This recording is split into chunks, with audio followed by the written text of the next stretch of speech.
Your shiny side out. That's what it is on freedomslips.com on the #1 listener supported talk radio on the net. So push the donate button or subscribe to the archives via Patreon for only about $5 a month. That's US dollars. If you're new to Shiny Side Out, welcome aboard. This is a tinfoil hat zone. So keep your arms within the vehicle and turn off your personal reality inverters, and please no flash photography. We're glad you're on board and thank you for inviting us into your lives. So follow, subscribe, or otherwise, positively of course, for the appropriate social media. I keep saying it, social media platform. And we're halfway through the 452nd week of shows. Crazy. 250 and 400, that's correct. Now, thank you, Dave. We're just going to talk about Yeti today, so we're going to go straight into it. It's essentially, we've been sharing with you our perspective and other people's perspective on the phenomenon that is commonly referred to as Bigfoot. Bigfoot is a relatively recently coined term similar to a flying saucer, if you will. The phenomenon itself predates those terms, as you know. Yeti is a very old word. There's other terminology. There's the Yowie in Australia, Alma in Siberia, Yeren in China. You've got Sasquatch, which is in fact the forerunner or the term, before it was called Bigfoot. And many others in many other parts of the world, describing a similar people, creatures, personages, if you will, distinguished by their differences as well as by the things that unite them, such as the size they are. Some are large, some are smaller, the color of their fur, how they interact with humans as well. So, and this is, like I said, right now we're going to talk about the Yeti. We did talk about Sasquatch and Bigfoot quite extensively last week. Other terms used by Himalayan peoples do not translate exactly the same, but refer to legendary and indigenous wildlife. There's the Mishe, and that translates as a man bear. The Zute, Zu translates as cattle, and the full meaning translates as cattle bear, referring to the Himalayan brown bear. The Migoi or Migo translates as wild man, Migoi or Migo. Bun Manchi is a Nepali for jungle man that is used outside Sherpa communities where Yeti is the common name. Okay, so among Sherpas, Yeti is, and outside of Sherpa communities in Nepal, they use the term Bun Manchi. Mirka is another name for wild men. Local legend holds that anyone who sees one dies or is killed. The letter is taken from a written statement by Frank Smythe's Sherpas in 1937. There's the Kang Admi, the snowman or the abominable snowman. And there's also the term Joe or Yo Bran or Bran, Joe Bran, man-eater, man-eater. The people of Nepal also called them Rakshasa. And if you know Sanskrit, then you know that is actually the Sanskrit term for demon. I swear Joe Brand should have been the name of my ex-wife. That's right. I know, right? Boom tish. Folklore. According to the Tibetans, stories of its existence, the Yeti that is, date back to the 4th century BC, with references to the Yeti are found in a poem called Rama and Sita. The belief in these creatures is universal among Tibetans. The government of Nepal officially declared the Yeti to exist in 1961. It became the national symbol and an important source of income. Some relics are displayed in Tibetan monasteries, such as the so-called Yeti skull habitat. Most sightings of the Yeti have been recorded in Mongolia, Tibet, Nepal, Pakistan, and surrounding areas. It's very, very mountainous, just as a reference here. The Himalayas, which include the famous Mount Everest, the highest mountain in the world with 29,000 feet, offer many areas that are not accessible to man, any of us really, and hidden caves where large populations of these creatures are said to live. Dave, tell us about the pre-19th century. According to H. Seeger, the Yeti was part of the pre-Buddhist beliefs of several Himalayan people. He was told that the Lepcha people worshipped a glacier being as a god of the hunt. He also reported that followers of the Bon religion once believed the blood of the Rugod, or wild man, was used in certain mystical ceremonies. The being was depicted as an ape-like creature who carries a large stone as a weapon and makes a whistling whoosh or swoosh sound.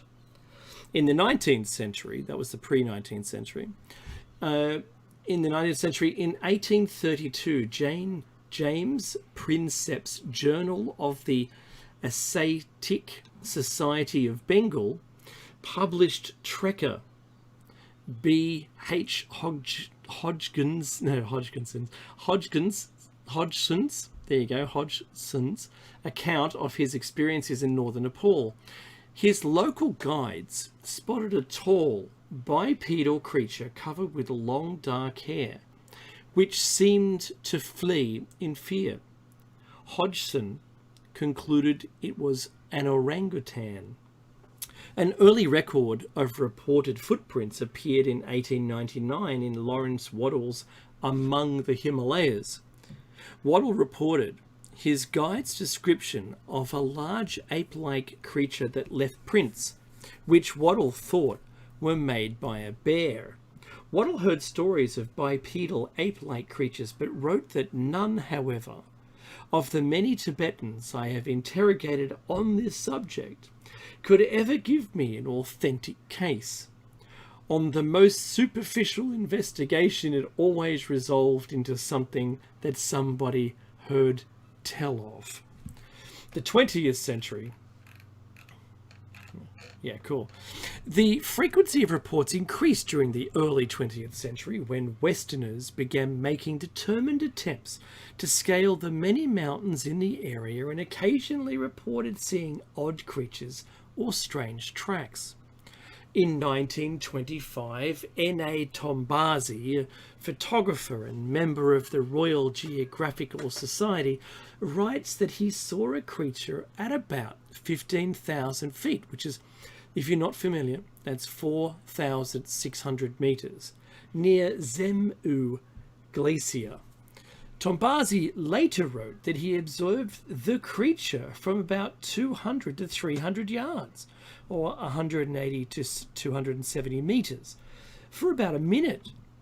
He says, unquestionably, the figure in outline was exactly like a human being, walking upright and stopping occasionally to pull at some dwarf what's that word?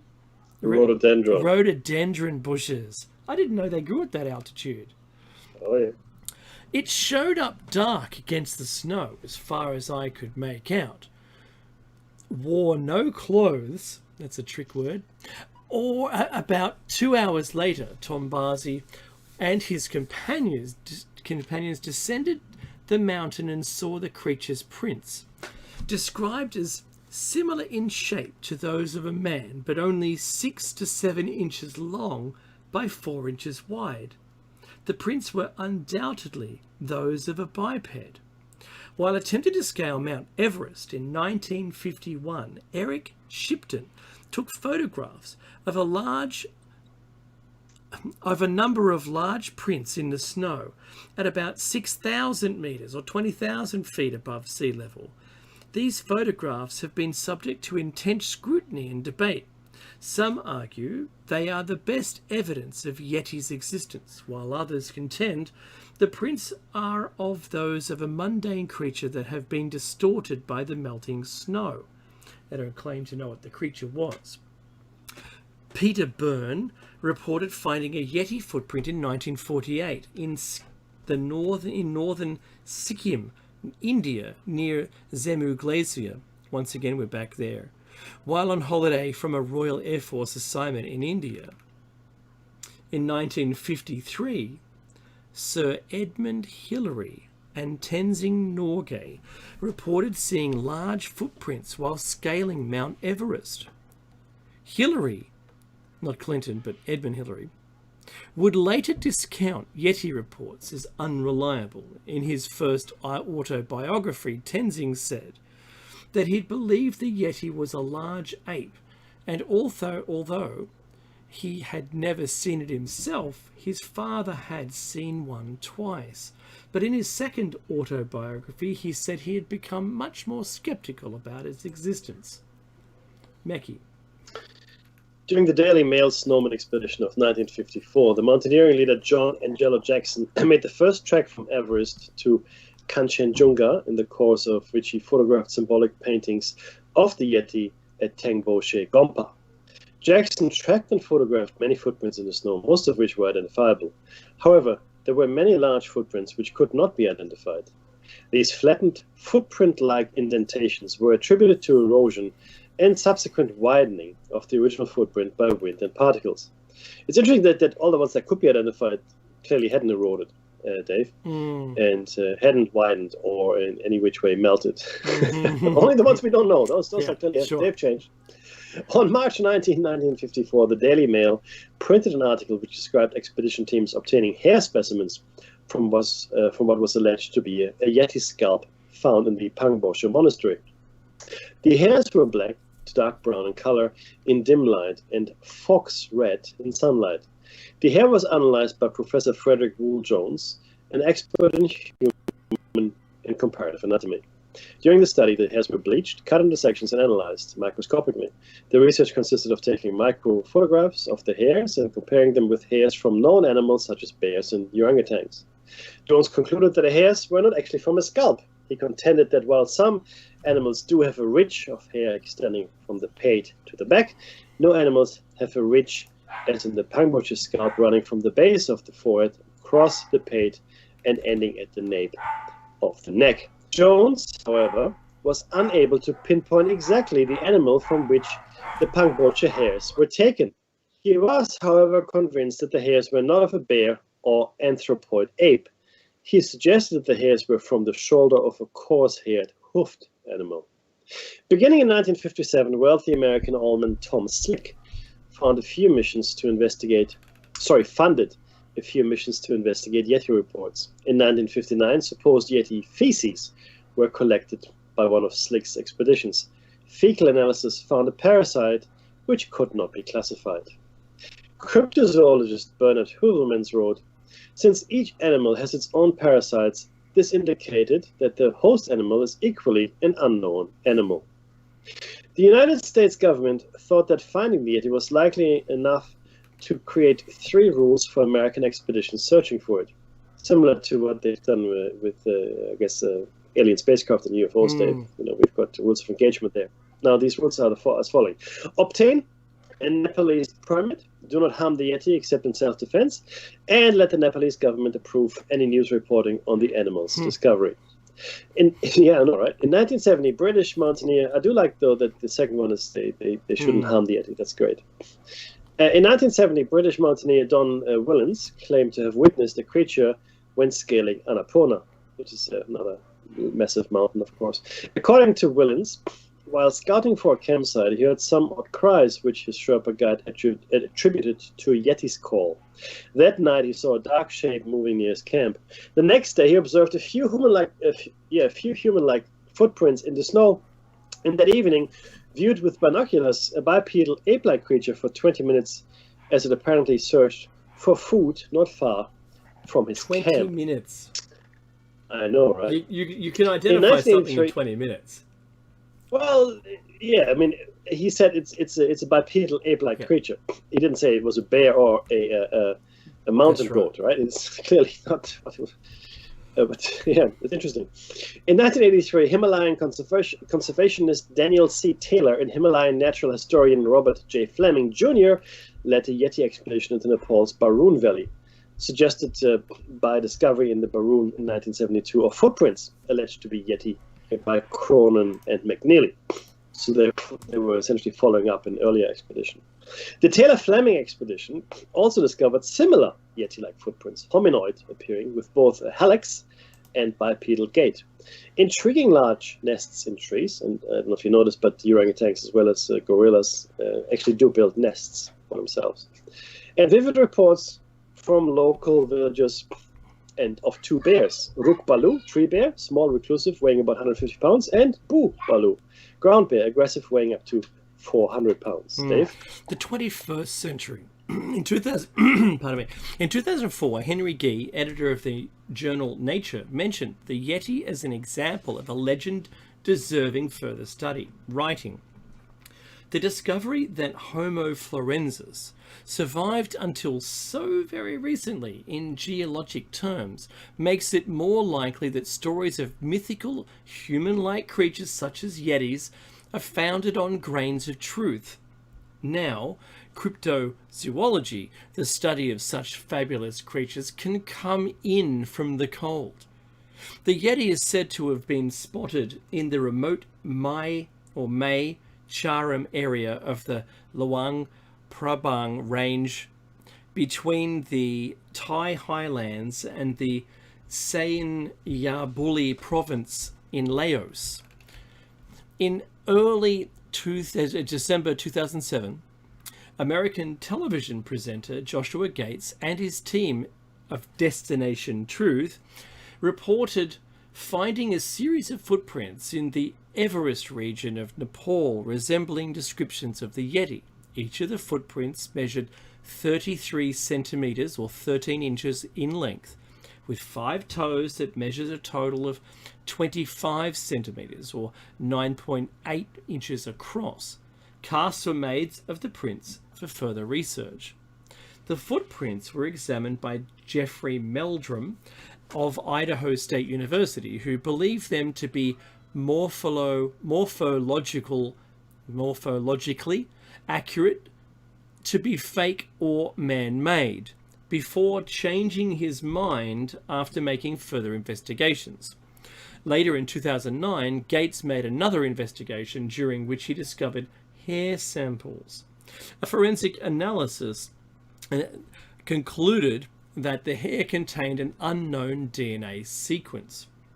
On 20th of October 2008, that's when, no, my daughter was 2006, a second birthday, a team of 7 Japanese adventurers photographed footprints which could allegedly have been made by a Yeti. The team's leader, Yoshiteru Takahashi, claims to have observed a Yeti on a 2003 expedition and is determined to capture the creature on film.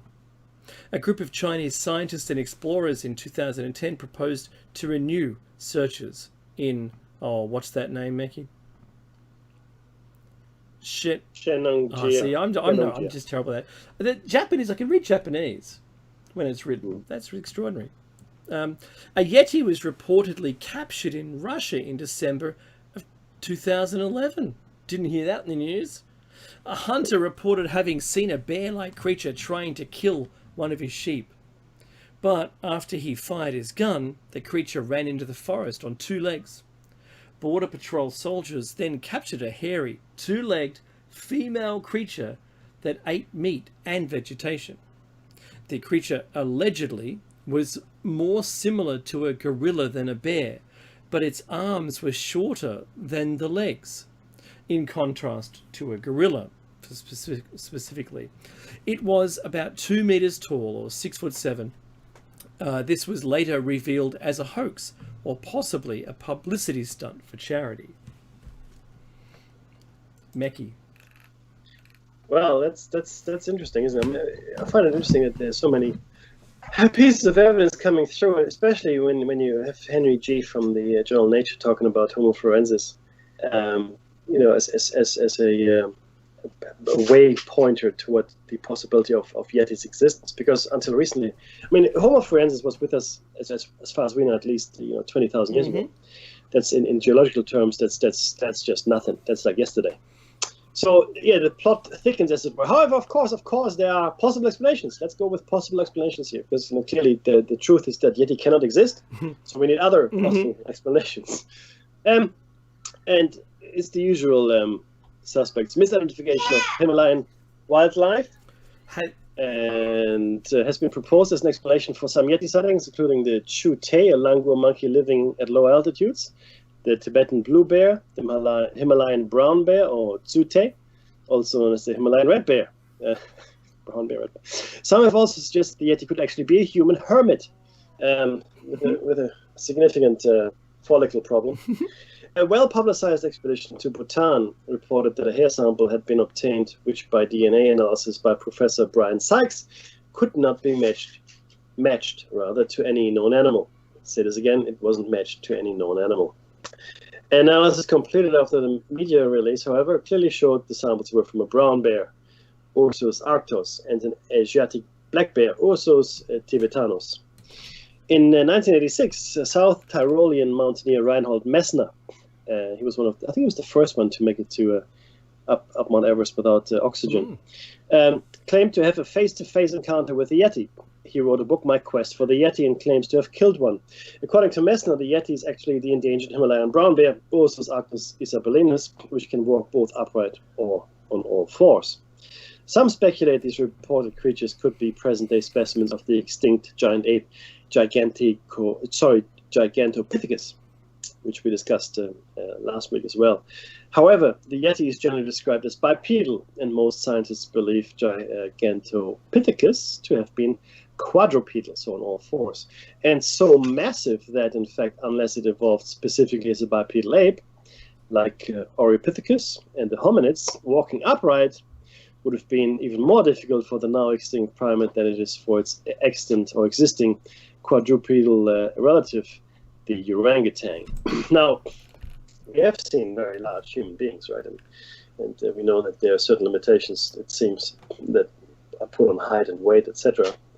But as creatures exist that are very, very large, right? And we know that creatures have existed in the past that are very, very large. Nature seems to get around our perceived limitations, Dave. Why don't you tell us about the relic? The Pangbok Hand. The Pangbok Hand is an alleged Yeti hand stolen from a Nepali monastery. A finger was stolen in 1958 and smuggled by actor James Stewart, and the complete hand was stolen in the early 1990s. My goodness. The Nepali village of Pangbok is quite close to the base of Mount Everest and is a stopping point on the most heavily used route for climbers and trekkers on their way to the Everest base camp. It is considered to be a holy place. According to legend, Lama Sangwa Dorji, who brought Buddhism to the region in the 17th century, flew over the Himalayas and landed on a rock at Pangbok, leaving his footprints in the stone and founding several monasteries. The monastery at Pangbok is the oldest monastery attributed to either Lama Sangwa Dorji or one of his incarnations. The Pangbok Monastery is famous for being the home of a fragmentary mummified hand that has said to have come from a Yeti. Yeti are well-known characters in high Himalaya popular mythology and have been incorporated into the local interpretation of Buddhism. Yeti are also a common topic of conversation between Western climbers and the indigenous people of the region. Most climbers report hearing stories of Yeti. For example, the Shipton, 1952, the Tenzing Norway, 1955, and some report seeing evidence of Yeti with their own eyes or participate in searches for evidence of the Yeti. Like the Bishop in 1962 for the search conducted by Sir Edmund Hillary. Remember these famous names, right? At least historically, the Yeti was perceived as a threat to people of the region, and a widespread fear of Yeti has been recorded among the Sherpa. The Pangbok Hand was treated as a ritual object and was connected to the luck and safety of the monastery. Other monasteries in the region who don't have the hand also have Yeti relics, though, which served similar purposes. For example, a Yeti skull cap housed the Kumjung Monastery, says Burns in 1962. Meki, who's muted. Nope. There was a rediscovery of hand fragments in testing, or subsequent testing, says Mickey as he unmutes his microphone. In 1975, the poorly catalogued specimen collection of Dr. Hill was bequeathed to the Royal College of Surgeons Hunterian Museum, Hill 2011. In 2008, a box in this collection was found to contain a 9 centimeter long finger fragment, labeled as having come from a Yeti hand in the Pangbok Monastery. In 2011, the finger remains were subjected to DNA testing by Dr. Rob Ogden, a genetics expert at Edinburgh Zoo. The bones were determined to be human, as reported by the BBC in 2011. Dr. Rob Jones of the Zoological Society of Scotland stated that the DNA sequence from the finger was a very strong match to a number of existing human sequences from China and that region of Asia. The sample remains in the possession of the Royal College of Surgeons Hunterian Museum in London. Mike Alsop has stated that the monastery would like to have the finger returned. As I said earlier, though, right, if these creatures are in fact real people, you might say, would it not stand to reason that the DNA was very, very similar to ours, if not our DNA? Could this not be a relative of ours, a very close relative, much closer than the chimpanzee or orangutan, much closer, right? Maybe as close as the Denisovian or Neanderthal. Maybe we even share DNA, and obviously that's the point here with them. So just because it seems to, here we go. And listen to the words. Dr. Rob Jones of the Zoological Society of Scotland stated that the DNA sequence from the finger was a very strong match to a number of existing human sequences. What it doesn't say is it was a perfect match. And I know this, I'm being a stickler here, but this is significant. You would say the same of a chimp hand, because they're close. Yeah, even for that matter, Mickey, the yeast we use in bread, and there was a bunch of other really astounding things, like dogs share an amount, 23% or something, of human DNA. So every creature on this planet is our cousin. That's hence my problem with the anthropomorphic aliens that we seem to run into, right? Yeah. That's different story. Different gride. Mackie's different gride. The next piece of information we have is called the Fahrenbach article, written in 1998, and it was written by Wolf H. Fahrenbach. And we'll share the abstract here. And essentially, it was the Sasquatch size, scaling, and statistics. So the abstract of this particular article is as follows. The measurements and the estimates on Sasquatch dimensions collected over the last 40 years in the Western US and Canada were subjected to statistical analysis and extrapolation by scaling laws appropriate to primates and mammals. The study has yielded average population values for the foot length and width, scaling factors of foot length to height, values for weight, plantar pressure, walking and running gait, speed, and a tentative growth curve as a function of time for the female of the species. The results suggest a substantial population with traits different from those of higher primates and humans. And if I can just post the link into the chat room, because it's important. I haven't got the article here in its totality. It's an abridged version I'm sharing with everybody, but if you wanted to know more, please go here. I find it to be a very interesting and scholarly article, or paper, I should say. So summary, the presented statistics provide for the first time population averages and ratios that relate to foot length, height, and weight of the Sasquatch in a manner not dependent on guesses, opinions, or individual anecdotal accounts. and this is of course Mr. Fahrenbach, I have speculatively pursued all attributes of the species that could be derived or inferred from the presented data by correlation or allometric scaling. It is very probable that the Sasquatch population, being composed of animals with a long lifespan, few offspring, and little culling by predators, will display wide physical variations, seen in such reported aspects as facial features, diverse coat colors, and the large variance in foot proportions documented here.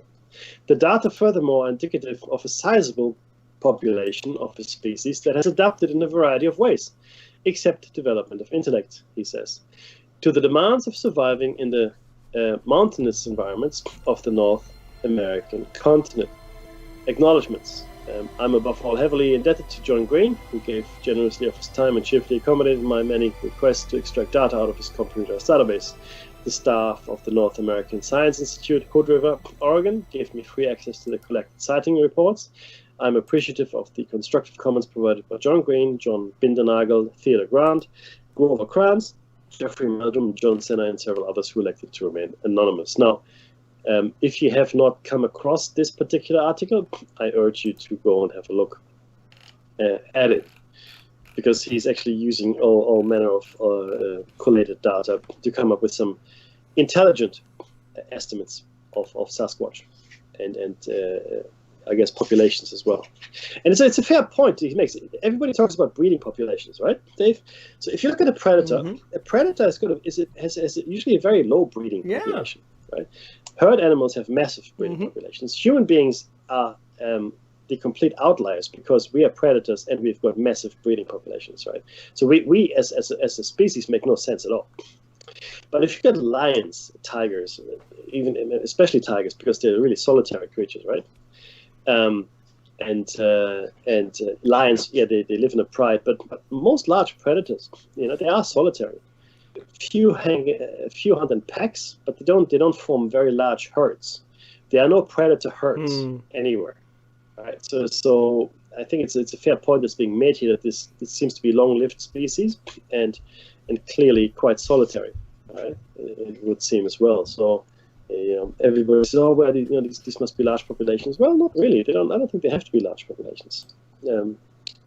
Our tigers and lions and so forth, and bears as well, seem to be coming all right. And if ever the predators were to outnumber the prey, predators would simply starve to death. Right? So that's another very simple biological mechanism there. Now of course, we just have to spend a little bit of time talking about the Gigantopithecus. And he's come up a few times here. Bigfoot proponents Grover Kranz and Jeffrey Bourne believed that Bigfoot could be a relict or surviving population of Gigantopithecus.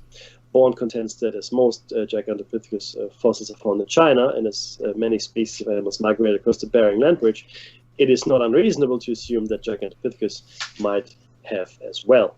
So it's certainly possible that Gigantopithecus is one of them. Now, there are other hominids. And Dave, you want to talk us to Tsukalu? Tsukalu, the slant-eyed or sloping giant. As a legendary figure in Cherokee mythology who plays the role of the great lord of the game, and as such is frequently invoked in hunting rites and rituals. Tsukalu is also believed by some to be the Cherokee version of Sasquatch or Bigfoot because he seems to share several physical and behavioral traits with the creature. The name Etymology. The tale is one of the best-known Cherokee legends and was recorded by Europeans as early as 1823, often using the spelling Tuli Sula or Kula.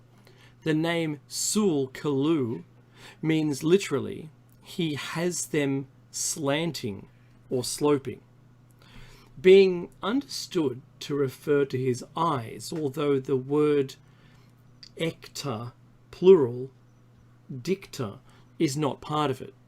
In the plural form, it is also the name of a traditional race of giants in the far west.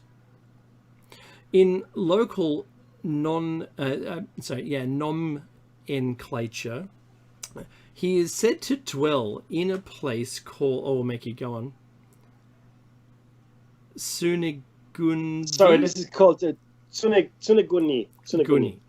The words Sul and Sun and their variations appear in a number of Cherokee place names throughout the southeastern United States, especially in western North Carolina and eastern Tennessee, much as Sasquatch references appear in the place names in other tribes. A place associated with Tsukalu. Oh, go on.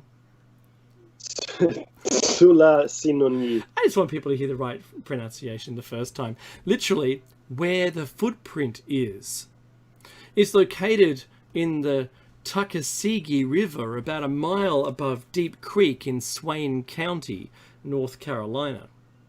Trump won back North Carolina, by the way. Impressions said to have been the footprints of the giant Sulkaloo and a deer were found on a rock which was destroyed during railroad building.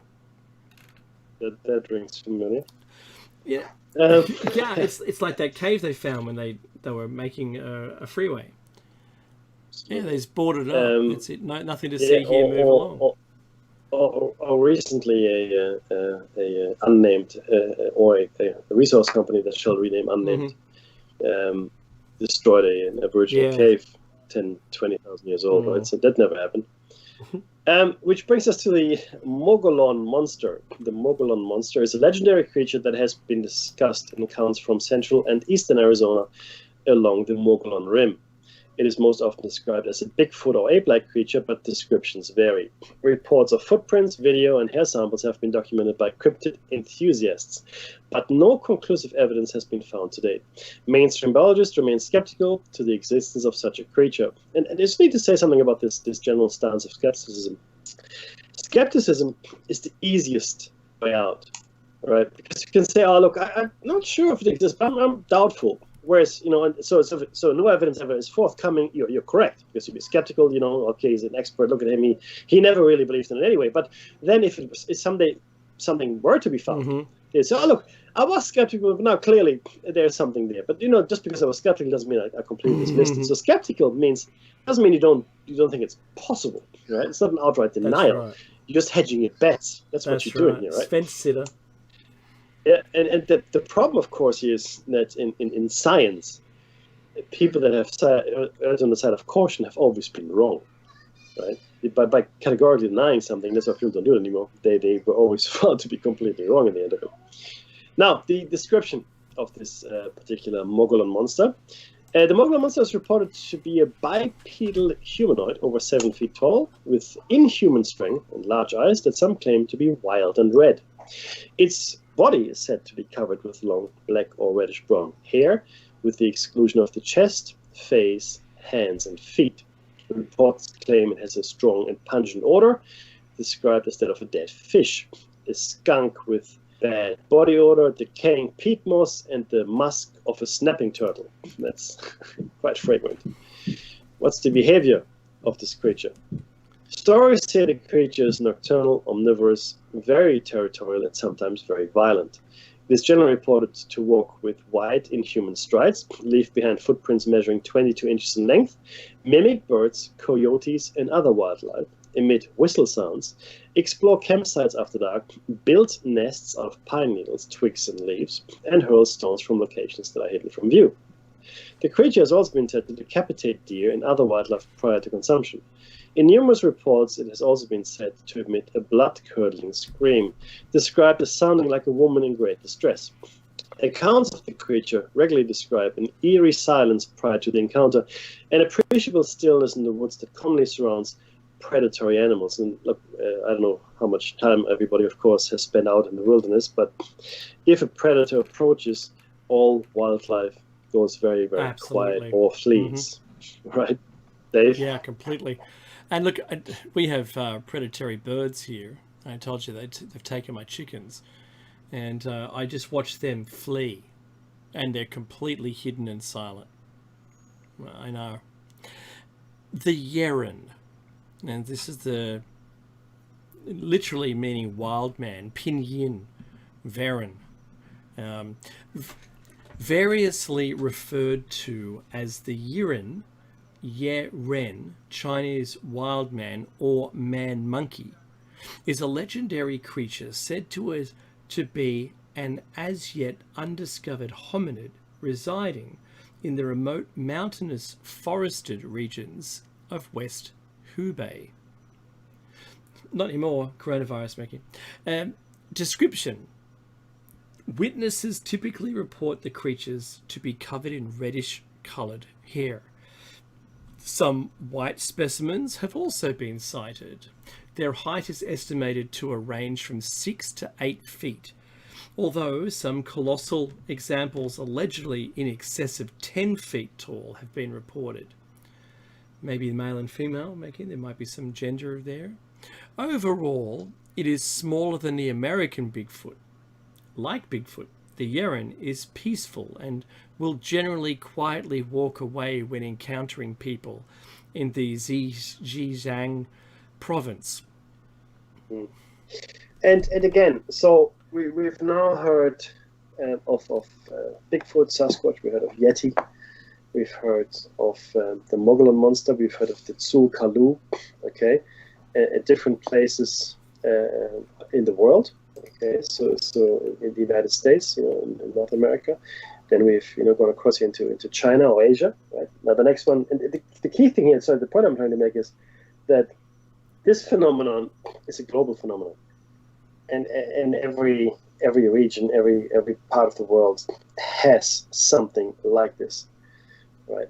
Let's look at the Alma here. The Alma, which is in fact Mongolian for wild man, and they're all wild men, Dave. Yeren, and it brings to mind. Now this is a long bow I'm drawing here, but the Epic of Gilgamesh, his friend was a wild man, Gilgamesh's friend, right? And the gods. So Gilgamesh was half god himself, and he tried to get help or the elixir of immortality for his friend, but no, we don't help him. He's an animal, right? That's what the gods said. So is it possible that this wild man was in fact a member of the same species, but maybe slightly different species to Gilgamesh, as it were? So in fact, a Bigfoot type person, right? But he was meant to be a mighty warrior, and that's how they became friends. I guess if you're half god, then one of the wild men makes you most likely friend. It's interesting. So again, it's Mongolian for wild man, Alma. It is purported it's a purportedly hominid cryptozoological species, reputed to inhabit the Caucasus and Pamir Mountains of Central Asia, and the Altai Mountains of southern Mongolia. Now, the funny thing is this, right? Most of these creatures seem to be living in mountainous areas, Dave, which flies directly in the face of what the zoologists or the experts say about large apes, which seem to favor the tropical zones, right? So, and not so much the mountainous area, except maybe for the mountain gorilla, the silverback. The creature is not currently recognized or catalogued by science. Furthermore, scientists generally reject the possibility that such megafauna cryptids exist because of the improbably large numbers necessary to maintain a breeding population. See, there's that again. I don't think that the numbers have to be that large. That's just my opinion. And because climate and food supply issues make the survival in reported habitats unlikely. Again, that's an opinion. We don't know anything about these creatures. We don't know where their young are. Maybe they're young in completely different areas. Right? Maybe they're underground in massive cave-like structures, right? which are more protected. Who knows? Right. Now, what's the description of the Alma? Alma is a singular word in Mongolian. The properly formed Turkic plural would be Almaslar. As is typical of similar legendary creatures throughout Central Asia, Russia, Pakistan, and the Caucasus, the Almas are generally considered to be more akin to wild people in appearance and habits than to apes, in contrast to the Yeti of the Himalayas.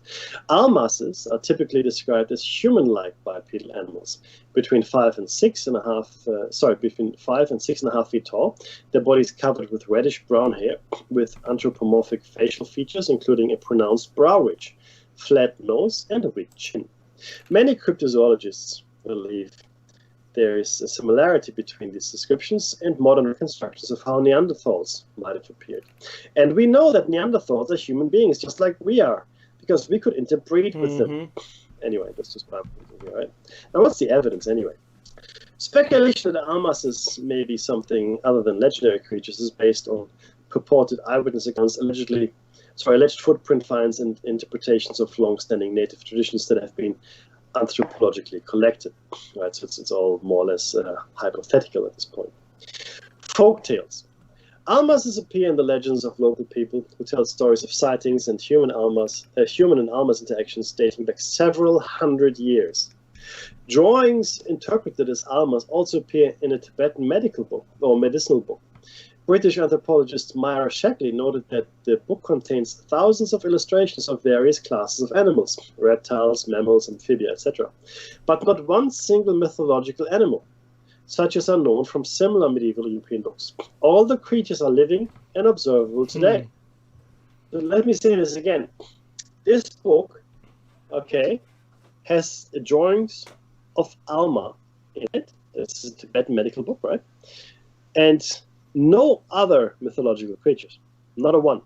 All the other creatures are real. So therefore, the conclusion must not be, but is strongly suggested, that the Alma also is a real creature. Famous sightings of the Alma.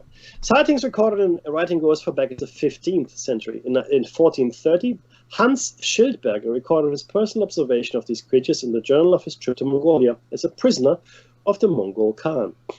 Schildberger also recorded one of the first European sightings of Prisvasi horses, manuscript of the Munich Municipal Library. It's 1603 on page 210. He noted that almasti are part of the Mongolian and Tibetan apothecaries Materia Medica, along with thousands of other animals and plants that live today.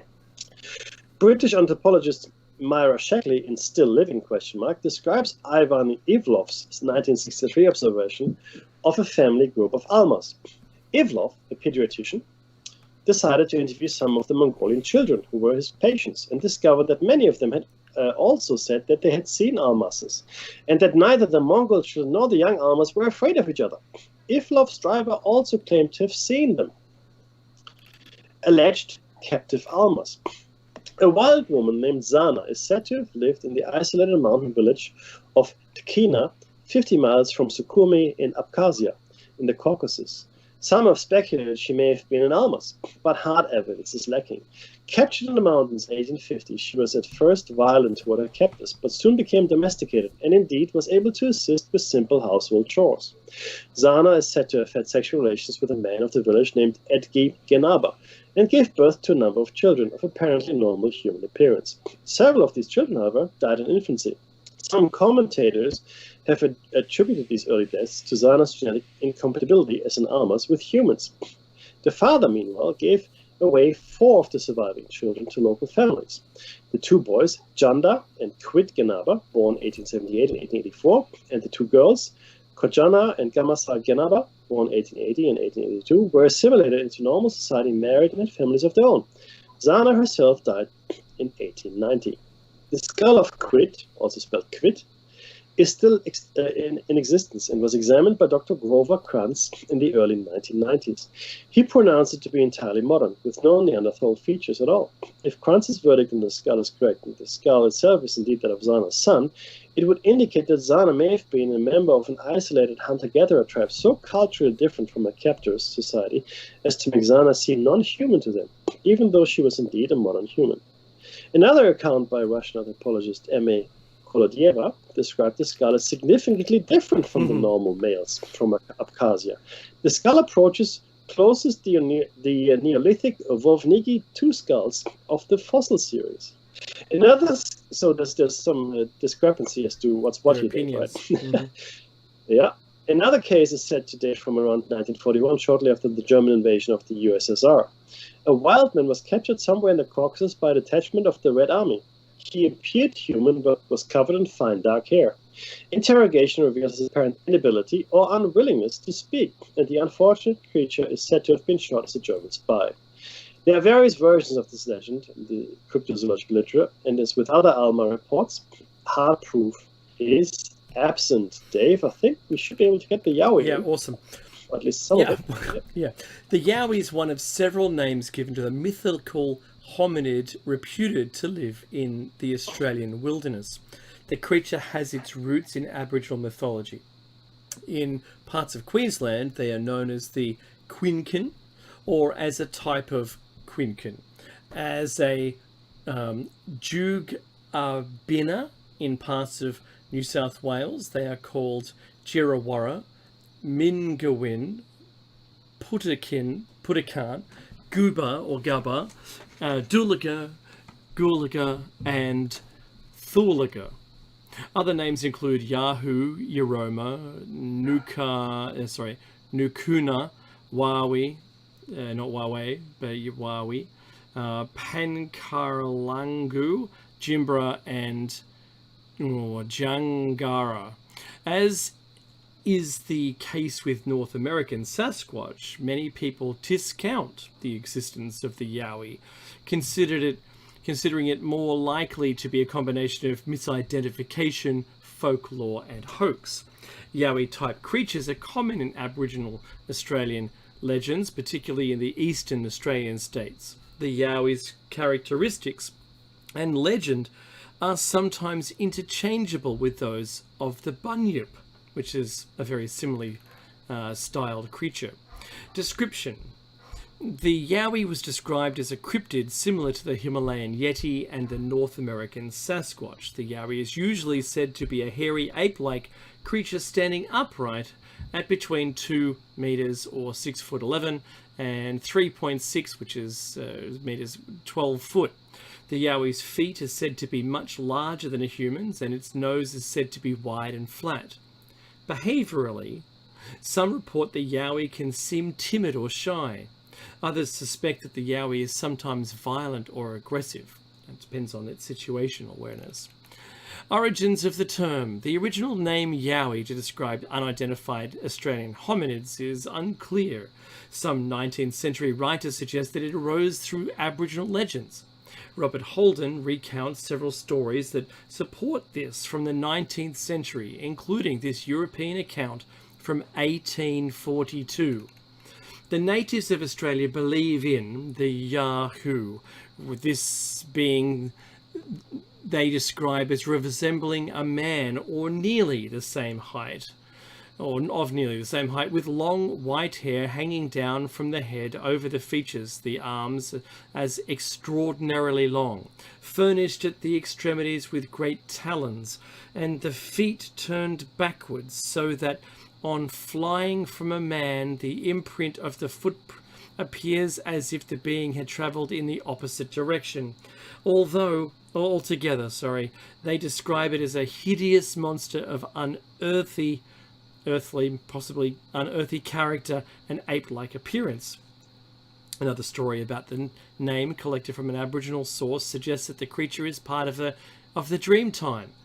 Old Bungaree and Gunnedah Aboriginal said at one time there were tribes of them, the Yahoos, and they were the original inhabitants of the country. He said they were the old race of blacks. The Yahoos and the blacks used to fight, and the blacks always beat them, but the Yahoo always made a way, being fast runners. On the other hand, Jonathan Swift's Yahoos from Gulliver's Travels and the European traditions of the hairy wild men are also cited as possible sources. The word Yahoo, interesting link with Gulliver's Travels. Remember the moons of Mars mentioned in 1726 in Gulliver's Travels, discovered in 1877. Australian Aborigine, the Gulliver's Travels devotes several sections to descriptions of the Yahoos. Some of those aspects are covered by quotes found in Australian Aboriginal words in English. 1835, the natives are greatly terrified by the sight of a person in a mask, calling him devil or Yahoo, which signifies evil spirit. In 1844, they have an evil spirit which causes them great terror, whom they call Yahoo or Devil. He lives in the tops of the steepest and rockiest mountains, which are totally inaccessible to human beings, and comes down at night to seize and run away with men, women or children, whom he eats up, children being his favourite food. The name of Yahoo being used to express a bad spirit or bugaboo, gunshot, which was common also with the Aborigines of Van Diemen's Land. The Yahoo also Yahor is also described as being hairy, just as in the Travels. Etymologists are in disagreement whether Yahoo is originally an Aboriginal word, Awa Barkal or Wiradjuri of New South Wales, or of South Australia, or perhaps Daruk, Meki, the Daruk people, or whether the natives absorbed it from English. How could Swift have obtained this knowledge of Aboriginal Yahoo at a time when knowledge of Australia was very limited? In any case, these tribes are located in the greater region around Botany Bay, near Sydney and slightly westward, site of the first British settlement in Australia. The nearness between the Europeans and the Aborigine tribes would have given the latter 65 years in which to absorb the word Yahoo. That is, from time of Cook's discovery of Australia until the first quoted appearance shown above of the word Yahoo or Yahoo in 1835.